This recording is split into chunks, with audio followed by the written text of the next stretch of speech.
Estamos de vuelta en Cátedra Médica, miércoles del corazón. Eso indica que está con nosotros el doctor Ángel González Medina. Hoy vamos a estar hablando sobre procesos inflamatorios y su relación con el riesgo cardiovascular. Doctor, buenos días una vez más, el primer miércoles del corazón, y aquí estamos para orientar a la gente a que aprenda a cuidar de su salud cardiovascular. Así es nuestra razón de ser, Claro. poder orientar a la población para cuidar su salud y mejorar su calidad de vida por muchos años. Doctor, a propósito de que acabamos de pasar pues unos días de festividades, unos días de descontrol, unos días en los cuales la gente se da algunos permisos para comer de más, tomar de más, y esto pues tiene una repercusión en la salud cardiovascular. Vamos a aprovechar iniciando el programa para dar esa recomendación a la gente de qué hacer iniciando el año, ahora en enero, de esa revisión que deberían realizarse para confirmar que esté todo en orden en cuanto a la salud cardiovascular. Sí, correctamente, las recomendaciones son que para empezar el año, en propósito de mejorar y mantener una calidad de salud, las personas deben, sobre todo los que ya tienen enfermedad, pues hacerse su evaluación, si no la hicieron a final de año, pero reevaluar sobre todo cómo andan sus parámetros. Aquellas personas que son diabéticos, que tienen problemas con el colesterol, con otro tipo de condiciones clínicas como la misma hipertensión arterial, porque por el exceso de alcohol, la ingesta de alimentos muchas veces con alto contenido de sal, más el hecho mismo, ¿verdad?, de que se producen algunas disregulaciones además en el tracto gastrointestinal, fruto de esa masiva ingesta de alimentos y alcohol, que pudieran entonces contribuir al desarrollo de eventos cardiovasculares, o por lo menos trastornar la condición que ya tienen, lo cual puede empeorar su calidad de vida en los próximos días o en los próximos meses. Cuando hablamos de inflamación, doctor, en esta época se habla mucho del tema de los procesos inflamatorios y de cómo ellos se vinculan con los trastornos cardiovasculares. Para que la gente entienda, la gente de a pie, la gente que no tiene ninguna relación en formación con medicina, inflamación, ¿cómo lo entendemos? Sí, la inflamación no es más que un proceso en el cual, como consecuencia del daño que le estamos causando al organismo por diferentes mecanismos, ya sea por una infección, ya sea por un trauma, ya sea por otras enfermedades virales, enfermedades bacterianas, por radiación, y el hecho mismo de no tener control de algunos factores de riesgo, pues que van a contribuir también a que el proceso de inflamación se desarrolle. Y esto ocurre como consecuencia de que el organismo, frente a cualquier injuria, frente a cualquier daño, va a responder con sus mecanismos de defensa, y en esa interacción va a ocurrir un fenómeno de inflamación en respuesta a este daño, a esta lesión que se ha producido. Y por supuesto, no es que todo el que, por ejemplo, sufra un daño puede terminar con una enfermedad cardiovascular, pero si ya tiene algún tipo de condición que lo hace vulnerable, esto va a contribuir a que el proceso se intensifique, se desarrolle. Hay que ver que muchas veces la gente dice, bueno, pero yo tuve un proceso de neumonía importante o un proceso viral importante y no pasó nada después. Bueno, eso es lo que uno cree, porque el organismo ya tuvo su respuesta frente al evento agudo, pero ¿qué pasa a nivel crónico? Entonces tenemos que ser evaluados para demostrar que no existe ninguna respuesta inflamatoria en nuestro organismo que persista. Una cosa tan sencilla como, por ejemplo, la periodontitis. La periodontitis es un proceso de tipo infeccioso e inflamatorio en las encías, ¿verdad? Y en el hueso de los dientes, donde se insertan los dientes. Y esto hace que ahí permanezcan una serie de bacterias que pueden invadir el territorio circulatorio. Pero no solamente eso, sino que ahí hay un proceso infeccioso e inflamatorio que induce a la liberación de una serie de sustancias que van a agredir al sistema vascular, al sistema cardiovascular. Y entonces puede ser el asiento, es decir, el punto de partida para que se desarrolle un evento cardiovascular. El hecho mismo de que existe lo que se llama un proceso inflamatorio agudo o proceso inflamatorio crónico, que muchas veces no se percibe. O sea, usted tiene un proceso inflamatorio agudo que las manifestaciones clínicas son más intensas porque hay inflamación, hay calor, se ve, ¿verdad? Se ve la lesión, porque lo que se llama, por ejemplo, en clínica como calor, tumoración, y entonces está caliente. Ujú. Y por supuesto ese proceso puede pasar de inmediato, pero puede ser el generador inclusive de un evento agudo. Sin embargo, cuando ya se convierte en crónico, va a inducir al daño vascular que en el futuro pudo haber sido ese el punto de partida para que se generara un daño en el sistema cardiovascular. Tenemos que recordarle a la gente que esa capita que tienen los vasos en el interior, esa capita que se llama endotelio vascular, que es lo que cubre el interior de los vasos sanguíneos, esa membranita es la responsable de, frente a una agresión, cuál va a ser la respuesta antiinflamatoria ante el daño que está ocurriendo. Y cuando ese endotelio se injuria, que queda dañado, entonces, si la respuesta no ha sido la mejor, es decir, queda daño definitivo, entonces eso puede repercutir décadas de años después, como ocurre con la aterosclerosis, que es un proceso que inicia y que progresa lentamente durante años hasta que va creando las condiciones para que se produzca un evento cardiovascular. Recordemos, por ejemplo, el COVID. El COVID-19, ¿cuál era su gran problema?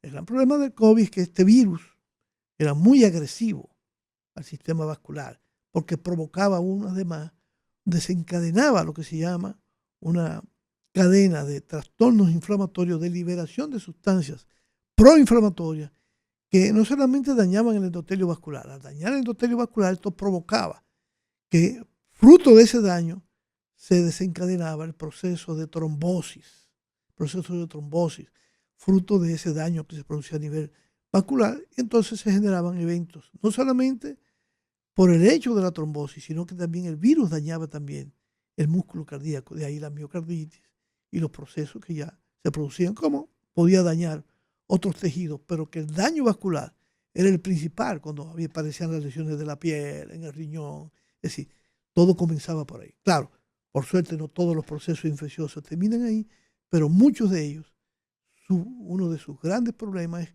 causar procesos inflamatorios que pueden ser agudos y pasar y no dejar ningún daño, pero también con mucha frecuencia dejar un daño crónico que puede resultar en un daño definitivo, como son las miocardiopatías crónicas. O sea, por ejemplo, el sarampión era un proceso viral con cierto grado de, vamos a decir que bastante benigno, Sí. pero podía dañar el sistema no solamente vascular, a nivel miocárdico, causando miocarditis que muchas veces pasaba desapercibida. Pero el gran problema, por ejemplo, del sarampión no era la inflamación que se producía en el corazón, sino la que se producía en el cerebro. El daño que producía en el cerebro causando una encefalitis que muchas veces dejaba una lesión crónica a esos niños que habían sido afectados. Doctor, usted ha mencionado dos enfermedades, mencionó el sarampión, mencionó el COVID-19. A mí me gustaría que usted pudiera ponerle nombre a otras condiciones de salud que pueden provocar estos procesos inflamatorios para que la gente pueda tener la idea, y también si puede una persona cursar con un proceso inflamatorio de manera crónica sin tener ningún síntoma. Correcto. Fíjate, en primer lugar, la mayoría de los factores de riesgo inducen a la inflamación. ¿Cómo cuáles, por ejemplo, doctor? Por ejemplo, la hipertensión. ¿La obesidad? La obesidad. Ahí está. El colesterol. Siempre se ha hablado o se habla y cada vez más de que el proceso de aterosclerosis es un proceso de inflamación. Se comporta como un proceso inflamatorio porque es una respuesta a una agresión. Y entonces va a generar una serie de cambios en la pared vascular que termina produciendo una obstrucción. Por ejemplo, los pacientes que tienen trastornos de coagulación, especialmente aumento del fibrinógeno y otro tipo de trastornos, como que es lo que lleva a esa liberación de sustancias que van a contribuir a los procesos de coagulación. Por ejemplo, la gente dice, tengo el dímero D elevado, pero es consecuencia de un proceso inflamatorio. Obviamente hay factores genéticos, condiciones genéticas que pueden inducir a esos trastornos y de hecho también va a causar procesos de trombosis, que pues son tan frecuentes hoy día como la agresión que recibimos. Por ejemplo, la polución, el fumar, Ajá. agreden al endotelio vascular, entonces se produce un proceso inflamatorio. La obesidad, es increíble cómo la obesidad, el tejido adiposo, genera una serie de sustancias que se conocen como citoquinas, que son proinflamatorias, y que a partir de ahí, esa obesidad va a causar daño vascular. Y entonces inducirá también, como lo hace la diabetes, a esos trastornos como consecuencia de un proceso inflamatorio que está ocurriendo básicamente en el endotelio vascular. Entonces, pero también hay procesos inflamatorios, como tú me preguntabas, a nivel de otros tejidos que también van a causar ese tipo de trastornos. Por ejemplo, uno de los temas que se ha discutido durante las últimas 3 décadas es el papel de procesos inflamatorios reumáticos. Entonces, hay muchas controversias y se está trabajando en dilucidar, separando. Sabemos que, por ejemplo, la artritis reumatoide es un proceso que ocurre más frecuentemente en personas de edad. Entonces, muchas veces estas personas además tienen ya una serie de factores de riesgo que se van a sumar a ese proceso inflamatorio, pero sí se sabe que de alguna manera los procesos reumáticos, por el proceso mismo de la inflamación, que condicionan el desarrollo de una respuesta autoinmune, eso va a llevar a la elaboración o producción de citoquinas que van a producir daño en el sistema vascular. Por ejemplo, el lupus eritematoso sistémico. El lupus sistémico, que es un proceso inflamatorio, se asocia con daño vascular.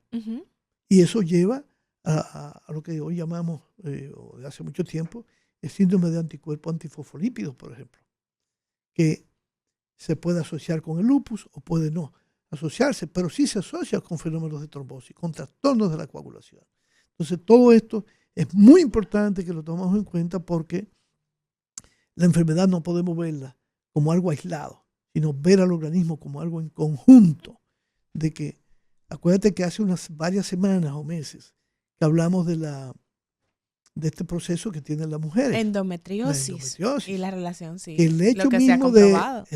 de que hay un sangrado fuera o sea, que irrita el tejido pélvico, se convierte en un proceso inflamatorio que se ha asociado ya con un aumento de la probabilidad de tener enfermedad cardiovascular y eventos cardiovasculares. Y usted mencionaba ahora, y me parece importante que podamos ampliar esto para que la gente pueda recibir esa orientación de la periodontitis, un proceso que es odontológico y que la gente no lo relaciona con salud cardiovascular. Sin embargo, una periodontitis no tratada adecuadamente puede llevar a la muerte a un paciente. Claro. Vamos a ver, doctor. Claro, porque puede llevar a eventos cardiovasculares. Entonces, por eso tú ves, la gente no se da cuenta porque no educamos eficientemente a la población.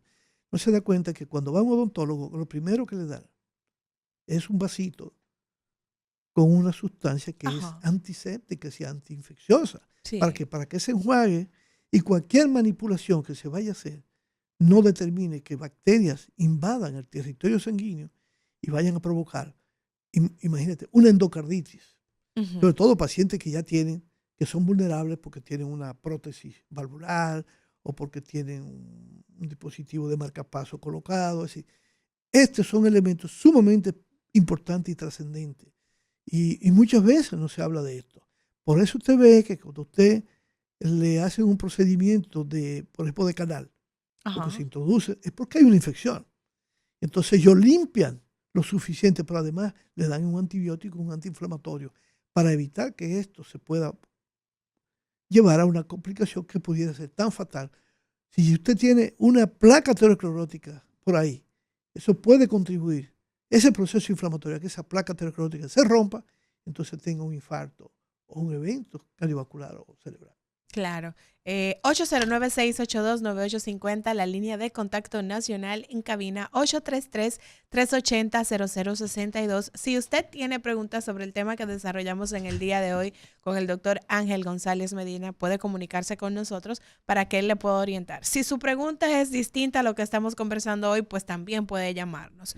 Doctor, me gustaría que usted pudiera explicar ¿qué es lo que ocurre a nivel sistémico cuando hay un proceso inflamatorio que puede entonces llegar a dañar el corazón? O sea, ¿cómo se da todo ese proceso hasta llegar a ese daño cardiovascular? Bueno, fíjate, como decía al principio, eso contribuye a que, tú sabes que la liberación de esa sustancia proinflamatoria, ya sea por un proceso inflamatorio local o por un proceso inflamatorio sistémico, va dañando. Por eso tú vas a ver que, por ejemplo, personas que tienen un proceso infeccioso que se disemina, la septicemia, por ejemplo. Ujú. ¿Cuál es el gran problema? Que esas toxinas que se liberan en las bacterias se introducen, ¿verdad?, al endotelio vascular, producen un daño tan importante que al producirse esa injuria, ese daño hace que el endotelio no pueda defenderse.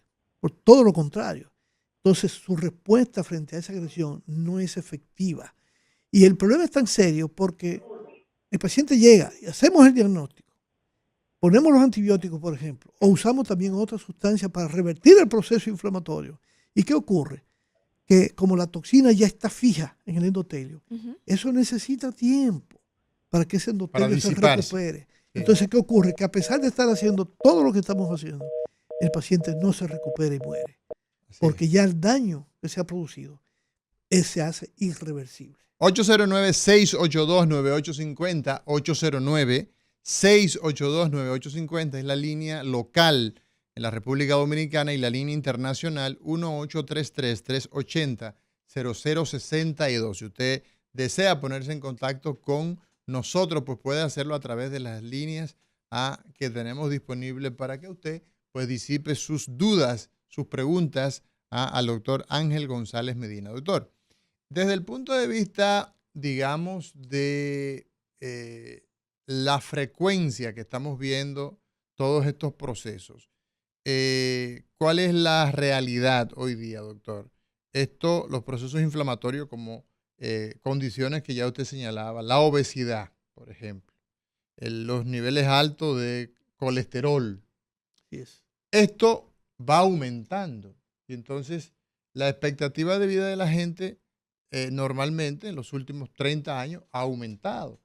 Entonces, ¿qué nos depara en el tiempo esta carga de enfermedades que se pudieran heredar? ¿Qué es lo que se visualiza en el Bueno, tiempo? lo que se visualiza actualmente es que tenemos que trabajar más en los cambios en estilo de vida. Identificar La gente lo que quiere es tempranamente. pastilla, doctor. La gente lo que quiere Bueno, porque no una está, pildorita, no porque quiere. no los hemos educado. Ya. Si educamos a la población tempranamente, Ujú. a pesar de que parece difícil, y lo es, porque el hecho mismo del bombardeo que recibe la gente y las dificultades con las que vive la población hoy día. Imagínate, tú le dices a la persona, no se coma una fundita de esas que tienen una papita, una cosa de esa. Pero hay gente que no tiene para comprar otra cosa. ¿No te imaginas? Entonces, aparte de la educación, tenemos que trabajar en la calidad de vida de la gente. Ya. Y entonces lo primero es educar para crear esa voluntad. Porque hay personas, me decía, por ejemplo, un paciente ayer, que como consecuencia de que yo le encontré una placa aterosclerótica en las arterias carótidas, el azúcar estaba ligeramente elevado, o sea, la glucosa, Ujú. colesterol alto. Y él no entendía eso. Y yo le dije, mire, usted tiene que rebajar de peso rápidamente. Doctor, eso es difícil. Bueno, pues vamos a tener que tratarlo. Y yo lo convencí y finalmente el seguro médico no quería, tuve que preparar un informe, pero le aceptó que usáramos de estos medicamentos novedosos que hay ahora, que no solamente sirven para bajar de peso, tienen un efecto de beneficio tangible a nivel cardíaco, importantísimo. Y él llega 2 meses después, alegremente, primero porque ha rebajado casi 20 libras, ya se ve diferente. Claro. Número 1. Número 2, que sus niveles de colesterol, junto con esto, más la medicación, está como un niño recién nacido, sus niveles. Que los niveles de glucosa se normalizaron y ya la hemoglobina glicosilada está en el tope de lo máximo. Entonces, él ahora ha entendido la trascendencia que esto tiene y ha dejado de comer todo lo que es dañino. Todo lo que es dañino. Y entonces ahora, cuando ya hay lesión, claro, podemos revertir, podemos ayudar y evitar que ocurran eventos cardiovasculares en los próximos años. Es decir, reducir ese riesgo al máximo.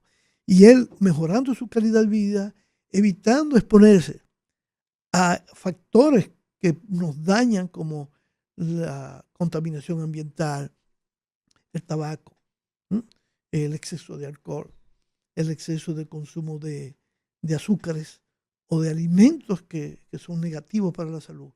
Eso va a contribuir a que esa persona dure muchos años más. Ya, doctor, normalmente se ha asociado el cortisol como esa sustancia, esa hormona que en situaciones que amenazan al ser humano, pues ella interviene. De hecho, la mayoría de la gente pues las indica como la hormona del estrés. Claro. Ahora, los niveles altos desproporcionados de cortisol, ¿cómo se asocian con los procesos inflamatorios? Bueno, fíjate, el cortisol es un antiinflamatorio. Sí. Es un antiinflamatorio. Es la respuesta del organismo frente a eso. Ahora, ¿cuál es el problema? Que cuando esto se cronifica o se mantiene por mucho tiempo elevado, entonces eso va a tener sus repercusiones. Ya yo hablé, creo que hace unas 3 o 4 semanas antes, Sí. de cómo el cortisol los niveles elevados de cortisol elevan la presión arterial. Y entonces todo esto va a ir contribuyendo al daño. Entonces no es bueno tener cortisol elevado. Como tú decías, la cortisona o los derivados de los corticosteroides Claro. tiene un efecto maravilloso en algunas En circunstancias. un momento específico. Claro, en un momento específico. En casos puntuales, ¿no? Pero, exacto. Pero el uso crónico, tú sabes que eso va a tener un daño tremendo a diferentes niveles, no solamente a nivel del sistema vascular, sino también a nivel de otros sistemas. Entonces, ¿qué ocurre? Por eso tú ves que hay pacientes que sí, que necesitan tomarlo, pero se lo dejamos a muy bajas dosis, con un seguimiento muy especial para ver la respuesta inflamatoria, para ver el daño que se pudiera estar produciendo. Entonces, pero la verdad es que no hay persona que no pueda agradecerle más, por ejemplo, a los esteroides, cuando tiene una reacción alérgica brutal. Sí. Que, Sí, no, que pone en riesgo la que vida. tiene un edema angioneurótico que para la cara se No, le pone como y un que se va a monstruo, morir. y que se va a morir si usted no actúa en breve tiempo. En breve tiempo. Sí. Entonces, sin embargo, uno sabe que es un uso inmediato y rápido. Ya. Exacto. Y Ahí tiene, termina. Claro. una finalidad muy puntual. Correcto. Bueno, doctor. Y entonces, claro, en el caso del cortisol, lo más importante es evitar que este se mantenga elevado. De manera crónica. De manera crónica, reduciendo ¿cómo? El nivel de estrés. Así es. Si usted tiene que ir para su trabajo, trate de que la mayoría de las veces, si no siempre, es temprano. Usted se va temprano, sobre todo en la situación que nos manejamos ahora. La situación caótica del Exacto. tránsito que hace que cada uno de nosotros ande de manera muy exasperada. Doctor, tenemos que irnos a una pausa, en breve regresamos. Cuando regresemos, doctor, vamos a hablar del sueño, cómo el sueño interfiere en esos procesos inflamatorios y cómo nos afecta los trastornos del sueño. Ya volvemos. Cátedra